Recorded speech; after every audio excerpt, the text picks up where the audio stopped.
निर्गमन अध्याय 11। पहलोठों की मृत्यु की चेतावनी।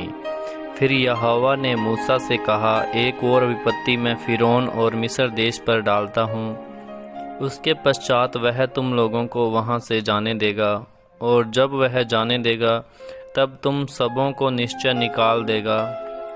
मेरी प्रजा को मेरी यह आज्ञा सुना कि एक एक पुरुष अपने अपने पड़ोसी और एक एक स्त्री अपनी अपनी पड़ोसिन से सोने चांदी के गहने मांग ले।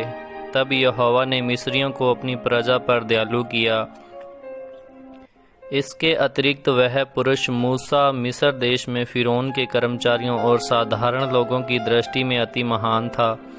फिर मूसा ने कहा, यहोवा इस प्रकार कहता है, आधी रात का लगभग मिस्र देश के बीच में होकर चलूँगा।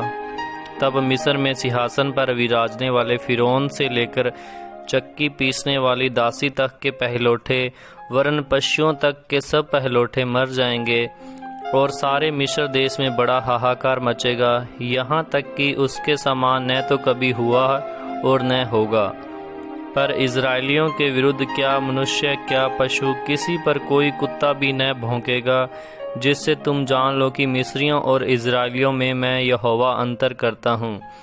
तब तेरे ये सब कर्मचारी मेरे पास आ मुझे दंडवत करके यह कहेंगे, अपने सब अनुचरों समेत निकल जा, और उसके पश्चात मैं निकल जाऊंगा।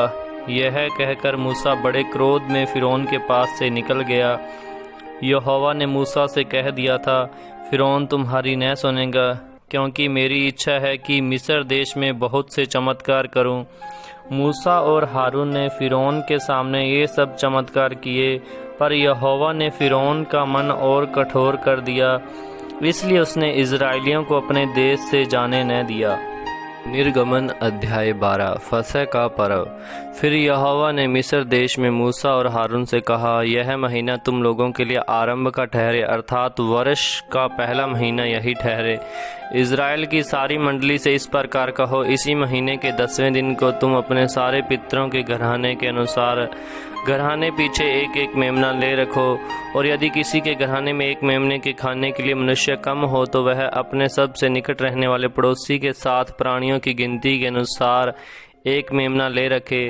और तुम हर एक के खाने के अनुसार मेमने का हिसाब करना। तुम्हारा मेमना निर्दोष और 1 वर्ष का नर हो, और उसे चाहे भेड़ों में से लेना चाहे बकरियों में से, और इस महीने के 14वें दिन तक उसे रख छोड़ना। और उस दिन गोधूली के समय इज़राइल की सारी मंडली के लोग उसे बलि करें। तब वे उसके लहू में से कुछ लेकर जिन घरों में मेमने को खाएंगे उनके द्वार के दोनों अलंगों और चौखट के सिरे पर लगाएं, और वे मांस की उस रात आग में भूंजकर अख़मीरी रोटी और कड़वे सागपात के साथ खाएं। उनको सिर, पैर और आंतड़ियों समेत आग में भूंजकर खाना। कच्चा या जल में कुछ भी पकाकर न खाना, और उसमें से कुछ भी सवेरे तक रहने न देना।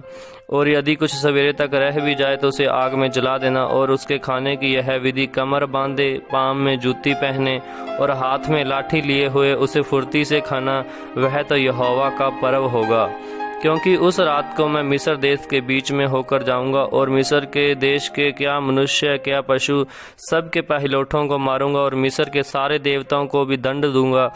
मैं यहोवा हूँ। और जिन घरों में तुम रहोगे उन पर वह लहू तुम्हारे लिए चिन्ह ठहरेगा, अर्थात मैं उस लहू को देखकर तुमको छोड़ जाऊंगा। और जब मैं मिस्र देश के लोगों को मारूंगा तब वह विपत्ति तुम पर न पड़ेगी और तुम नष्ट न होगे। और वह दिन तुमको स्मरण दिलाने वाला ठहरेगा, और तुम उसको यहोवा के लिए पर्व करके मानना। वह दिन तुम्हारी पीढ़ियों में सदा की विधि जानकर पर्व माना जाए। अख़मीरी रोटी। 7 दिन तक अख़मीरी रोटी खाया करना। उनमें से पहले ही दिन अपने अपने घर में से खमीर हटा देना, वरन जो कोई पहले दिन से लेकर 7वें दिन तक कोई खमीरी वस्तु खाए वह प्राणी इज़राइलियों में से नष्ट किया जाए। पहले दिन एक पवित्र सभा और 7वें दिन भी एक पवित्र सभा करना। उन दोनों दिनों में कोई काम न किया जाए, केवल जिस प्राणी का जो खाना हो उसके काम करने की आज्ञा है। इसलिए तुम बिना खमीर की रोटी का पर्व मानना, क्योंकि उसी दिन मानो मैंने तुमको दल दल करके मिस्र देश से निकाला है। इस कारण वह दिन तुम्हारी पीढ़ियों में सदा की विधि जानकर माना जाए। पहले महीने के 14वें दिन की सांझ से लेकर 21वें दिन की सांझ तक तुम अखमीरी रोटी खाया करना। 7 दिन तक तुम्हारे घरों में कुछ भी खमीर न रहे, वरन जो कोई किसी खमीरी वस्तु को खाए, चाहे वह देसी हो चाहे परदेसी, वह प्राणी इजराइलियों की मंडली से नष्ट किया जाए। कोई खमीरी वस्तु न खाना, अपने सब घरों में बिना खमीर की रोटी खाया करना। प्रथम फसह का पर्व। तब मूसा ने इज़राइल के सब पुरनियों को बुलाकर कहा, तुम अपने अपने कुल के अनुसार एक एक मेमना अलग कर रखो और फसह का पशु बलि करना, और उसका लहू जो तसले में होगा उससे जूफा का एक गुच्छा डुबोकर उसी तसले में के लहू से द्वार के चौखट के सिरे और दोनों अलंगों पर कुछ लगाना, और भोर तक तुम में से कोई घर से बाहर न निकले, क्योंकि यहोवा देश के बीच होकर मिस्रियों को मारता जाएगा। इसलिए जहाँ जहाँ वह चौखट के सिरे और दोनों अलंगों पर उस लहू को देखेगा, वहाँ वहाँ वह उस द्वार को छोड़ जाएगा और नाश करने वाले को तुम्हारे घरों में मारने के लिए न जाने देगा। फिर तुम इस विधि को अपने और अपने वंश के लिए सदा की विधि जानकर माना करो।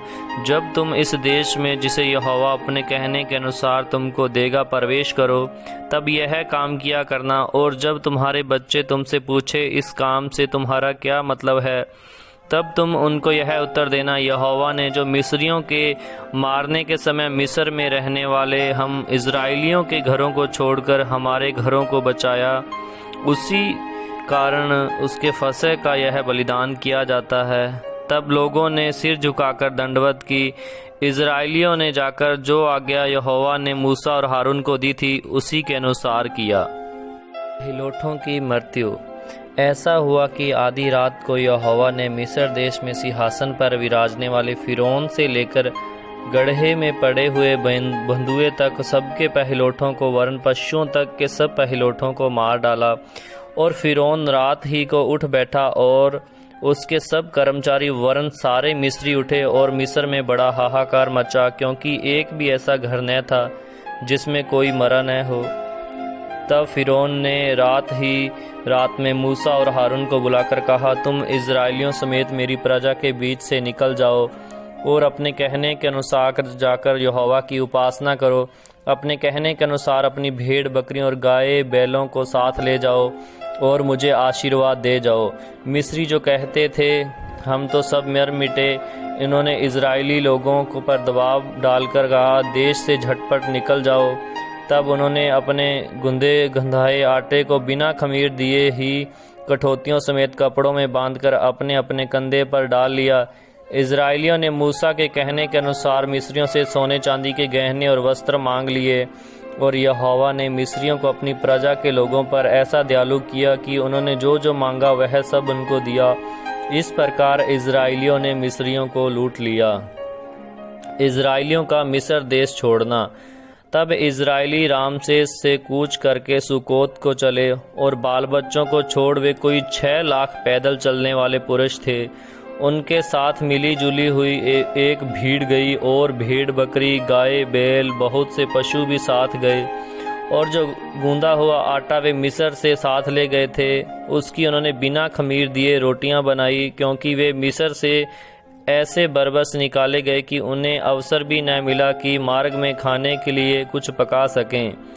किसी कारण वह गूंदा हुआ आटा बिना खमीर का था। मिस्र में बसे हुए इजराइलियों को 430 वर्ष बीत गए थे, और उन 430 वर्षों के बीतने पर ठीक उसी दिन यहोवा की सारी सेना मिस्र देश से निकल गई। यहोवा इजराइलियों को मिस्र से निकाल लाया, इस कारण वह रात उसके निमित्त मानने के योग्य है। वह यहोवा की वही रात है जिसका पीढ़ी पीढ़ी में मानना इजराइलियों के लिए अवश्य है। फसह के पर्व की विधि। फिर यहोवा ने मूसा और हारून से कहा, पर्व की विधि यह है, कोई परदेसी उसमें से न खाए, पर जो किसी का मोल लिया हुआ दास हो, तुम लोगों ने उसका खतना किया हो, वह तो उसमें से खा सकेगा, पर परदेसी और मजदूर उसमें से न खाए। उसका खाना एक ही घर में हो, अर्थात तुम उसके मांस में से कुछ घर से बाहर न ले जाना, और बलि पशु की कोई हड्डी न तोड़ना। पर्व का मानना इजराइल की सारी मंडली का कर्तव्य है, और यदि कोई परदेशी तुम लोगों के संग रहकर यहोवा के लिए पर्व को मनाना चाहे तो वह अपने यहाँ के सब पुरुषों का खतना कराए, तब वह समीप आकर उसको माने और वह देसी मनुष्य के तुल्य हो जाएगा। पर कोई खतना रहित पुरुष उसमें से न खाए पाए, उसकी व्यवस्था देशी और तुम्हारे बीच में रहने वाले परदेशी दोनों के लिए एक ही हो। यह आज्ञा जो यहोवा ने मूसा और हारून को दी, उसके अनुसार सारे इज़राइलियों ने किया, और ठीक उसी दिन यहोवा इज़राइलियों को मिस्र देश से दल दल करके निकाल ले गया। गमन अध्याय 13। पहिलौठों का अर्पण।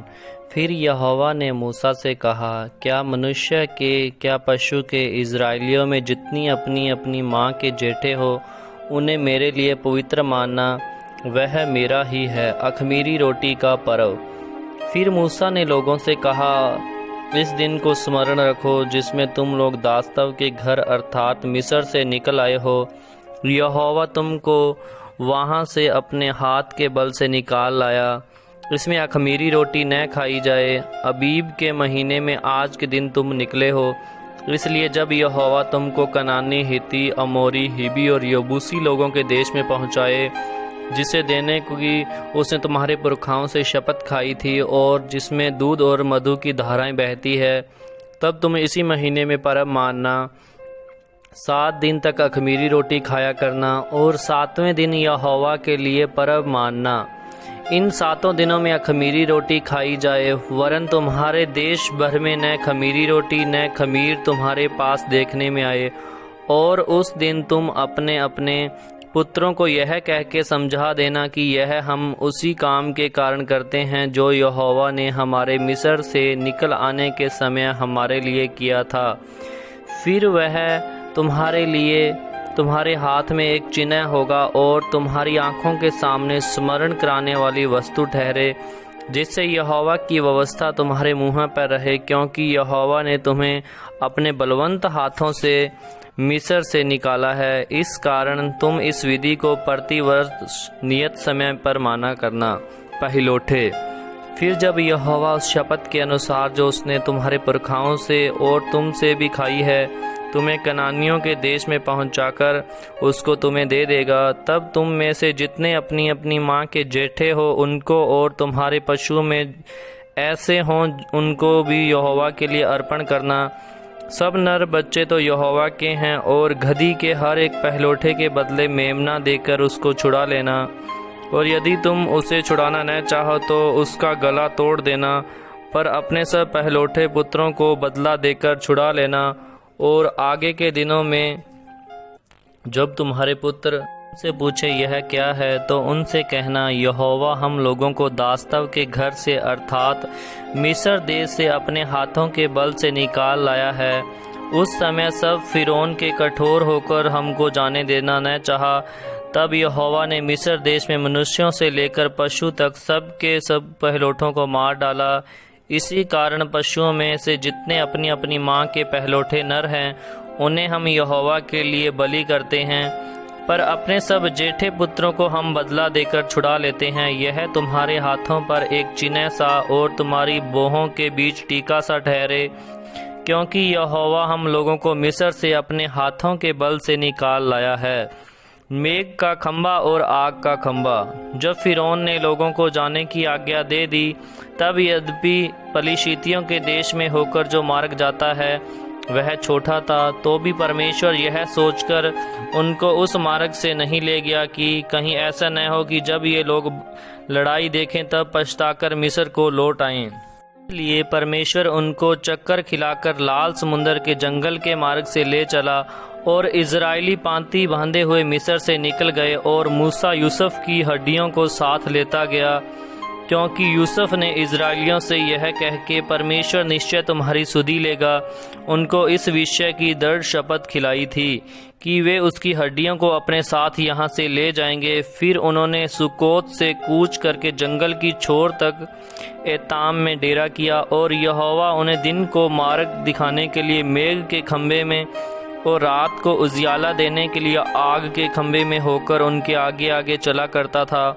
जिससे वे रात और दिन दोनों में चल सकें। उसने न तो बादल के खंभे को दिन में और न आग के खंभे को रात में लोगों के आगे से हटाया। गमन अध्याय 14। लाल समुंदर पार करना। यहोवा ने मूसा से कहा, इज़राइलियों को आज्ञा दे कि वे लौटकर मिग्दोल और समुंदर के बीच पीहा हिरोत के सम्मुख बाल स्पौन के सामने अपने अपने डेरे खड़े करें। उसी के सामने समुंदर के तट पर डेरे खड़े करें। तब फिरौन इज़राइलियों के विषय में सोचेगा, वे देश को उलझनों में फंसे हैं और जंगल में घिर गए हैं। तब मैं फिरौन के मन को कठोर कर दूंगा और वह उनका पीछा करेगा। तब फिरौन और उसकी सारी सेना के द्वारा मेरी महिमा होगी और मिस्र जान लेगा कि मैं यहोवा हूँ। और उन्होंने वैसा ही किया। जब मिस्र के राजा को यह समाचार मिला कि वे लोग भाग गए, तब फिरौन और उसके कर्मचारियों का मन उनके विरुद्ध पलट गया और वे कहने लगे, हमने यह क्या किया कि इज़राइलियों को अपनी दास्ता से छुटकारा देकर जाने दिया। तब उसने अपना रथ जुतवाया और अपनी सेना को संग लिया। उसने 600 अच्छे से अच्छे रथ वरन मिस्र के सब रथ लिए और उन सबों पर सरदार बैठाए। और यहोवा ने मिस्र के राजा फिरौन के मन को कठोर कर दिया, इसलिए उसने इज़राइलियों का पीछा किया, परंतु इज़राइली बेढके निकल चले जाते थे। पर फिरौन के सब घोड़े और रथों और सवारों समेत मिस्री सेना उनका पीछा करके उनके पास जो पीहा हिरोत के पास बाल स्पौन के सामने समुंदर के तट पर डेरे डाले पड़े थे जा पहुंची। जब फिरौन निकट आया, तब इज़राइलियों ने आंखें उठाकर क्या देखा कि मिस्री हमारा पीछा किए चले आ रहे हैं। और इज़राइली अत्यंत डर गए और चिल्लाकर यहोवा की दहाई दी। और वे मूसा से कहने लगे, क्या मैं मिस्र में कब्रें न थी जो तू हमको वहां से मरने के लिए जंगल में ले आया है? तूने हमको यह क्या किया कि हमको मिस्र से निकाल लाया? क्या हम तुझसे मिस्र में यही बात न कहते रहें कि हमें रहने दे कि हम मिस्रियों की सेवा करें? हमारे लिए जंगल में मरने की अपेक्षा मिस्रियों की सेवा करना अच्छा था। मूसा ने लोगों से कहा, डरो मत, खड़े खड़े वह उद्धार का काम देखो जो यहोवा आज तुम्हारे लिए करेगा। क्योंकि जिन मिस्रियों को तुम आज देखते हो उनको फिर कभी न देखोगे। यहोवा आप ही तुम्हारे लिए लड़ेगा, इसलिए तुम चुपचाप रहो। तब यहोवा ने मूसा से कहा, तू क्यों मेरी दुहाई दे रहा है? इज़राइलियों को आज्ञा दे कि यहाँ से कूच करें। और तू अपनी लाठी उठाकर अपना हाथ समुंदर के ऊपर बढ़ा, वह 2 भाग हो जाएगा। तब इज़राइली समुंदर के बीच होकर स्थल ही स्थल चले जाएंगे। और सुन, मैं आप मिस्रियों के मन को कठोर करता हूँ और वे वहाँ भी उनका पीछा करेंगे। तब फिरौन और उसकी सारी सेना और रथों और सवारों के विनाश द्वारा मेरी महिमा होगी। और जब फिरौन और उसके रथों और सवारों पर विजय द्वारा मेरी महिमा होगी, तब मिस्री जान लेंगे कि मैं यहोवा हूँ। परमेश्वर का दूत जो इज़राइली सेना के आगे आगे चला करता था, जाकर उनके पीछे हो गया और बादल का खंभा उनके आगे से हटकर उनके पीछे जा ठहरा। इस प्रकार वह मिस्रियों की सेना और इज़राइलियों की सेना के बीच में आ गया। और बादल और अंधकार तो था, तो भी रात को उन्हें प्रकाश मिलता रहा और वे रात भर एक दूसरे के पास न आए। तब मूसा ने अपना हाथ समुंदर के ऊपर बढ़ाया और यहोवा ने रात भर प्रचंड पुरवाई चलाई और समुंदर को 2 भाग करके जल ऐसा हटा दिया जिससे उसके बीच सूखी भूमि हो गई। तब इज़राइली समुंदर के बीच स्थल ही स्थल होकर पार चले और जल उनकी दाहिनी और बाईं ओर दीवार का काम देता था। तब मिस्री अर्थात फिरौन के सब घोड़े रथ सवार उनका पीछा किए हुए समुंदर के बीच में चले गए। और रात के अंतिम पहर में यहोवा ने बादल और आग के खंभे में से मिस्रियों की सेना पर दृष्टि करके उन्हें घबरा दिया और उसने उनके रथों के पहियों को निकाल डाला, जिससे उनका चलाना कठिन हो गया। तब मिस्री आपस में कहने लगे, आओ हम इज़राइलियों के सामने से भागें, क्योंकि यहोवा उनकी ओर से मिस्रियों के विरुद्ध युद्ध कर रहा है। फिर यहोवा ने मूसा से कहा, अपना हाथ समुंदर के ऊपर बढ़ा कि जल मिस्रियों और उनके रथों और सवारों पर फिर बहने लगे। तब मूसा ने अपना हाथ समुंदर के ऊपर बढ़ाया और भोर होते होते क्या हुआ कि समुंदर फिर ज्यों का त्यों हो गया और मिस्री उल्टे भागने लगे। परंतु यहोवा ने उनको समुंदर के बीच ही में झटक दिया और जल के पलटने से जितने रथ और सवार इजराइलियों के पीछे समुद्र में आए थे, वे सब फिरौन की सारी सेना उसमें डूब गई और उसमें से एक भी न बचा, परंतु इजराइली समुद्र के बीच स्थल ही स्थल पर होकर चले गए और जल उनकी दाहिनी और बाईं ओर दोनों दीवार का काम देता था। इस प्रकार यहोवा ने उस दिन इजराइलियों को मिस्रियों के वश से छुड़ाया और इजराइलियों ने मिस्रियों को समुद्र के तट पर मरे पड़े हुए देखा। और यहोवा ने मिस्रियों पर जो अपना पराक्रम दिखलाया था, उसको देखकर इजराइलियों ने यहोवा का भय माना और यहोवा पर और उसके दास मूसा पर भी विश्वास किया। निर्गमन अध्याय 15। मूसा का गीत। तब मूसा और इजराइलियों ने यहोवा के लिए यह गीत गाया। उन्होंने कहा, मैं यहोवा का गीत गाऊंगा, क्योंकि वह महाप्रतापी ठहरा है। घोड़ों समेत सवारों को उसने समुद्र में पटक दिया है। यहोवा मेरा बल और भजन का विषय है और वही मेरा उद्धार भी ठहरा है। मेरा परमेश्वर वही है, मैं उसी की स्तुति करूंगा। मैं उसके लिए निवास स्थान बनाऊंगा। मेरे पूर्वजों का परमेश्वर वही है, मैं उसको सराहूंगा। यहोवा योद्धा है, उसका नाम यहोवा है। फिरौन के रथों और सेना को उसने समुद्र में फेंक दिया और उसने उत्तम से उत्तम रथी लाल समुद्र में डूब गए। गहरे जल ने उन्हें ढांप लिया, वे पत्थर के समान गहरे स्थानों में डूब गए। हे यहोवा, तेरा दाहिना हाथ शक्ति में प्रतापी हुआ। हे यहोवा, तेरा दाहिना हाथ शत्रु को चकनाचूर कर देता है। तू अपने विरोधियों को अपने महाप्रताप से गिरा देता है। तू अपना कोप भड़काता और वे भूसे के समान भस्म हो जाते हैं। तेरे नथनों की सांस से जल एकतर हो गया, धाराएं ढेर के समान थम गई। समुद्र के मध्य में गहरा जल जम गया।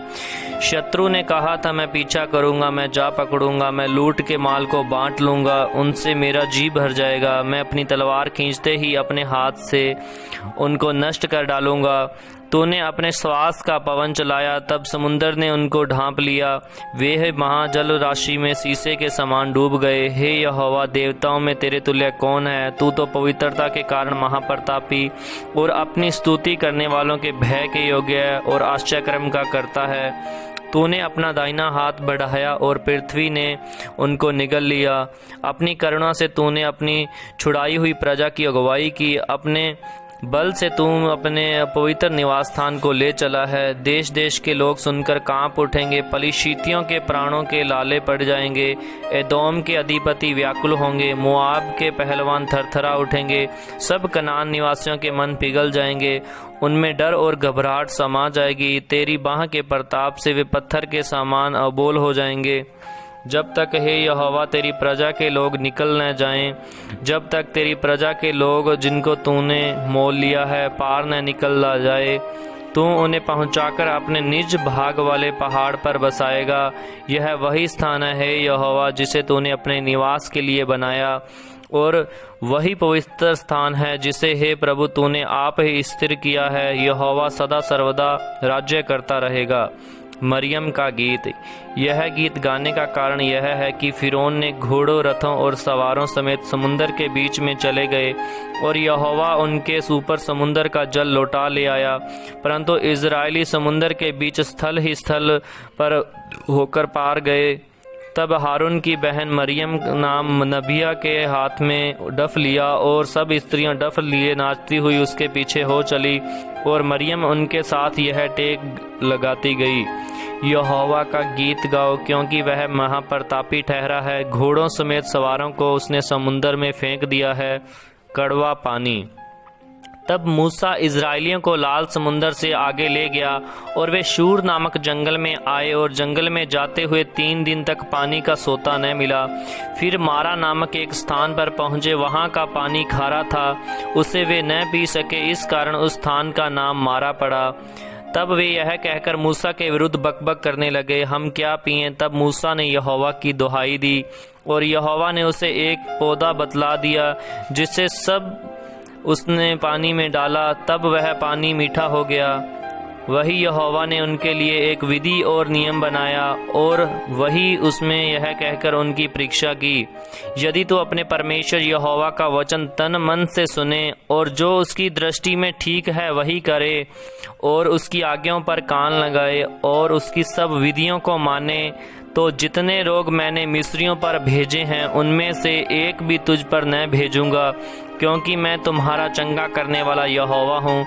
तब वे एलीम को आए, जहाँ पानी के 12 सोते और 70 खजूर के पेड़ थे, और वहाँ उन्होंने जल के पास डेरे खड़े किए।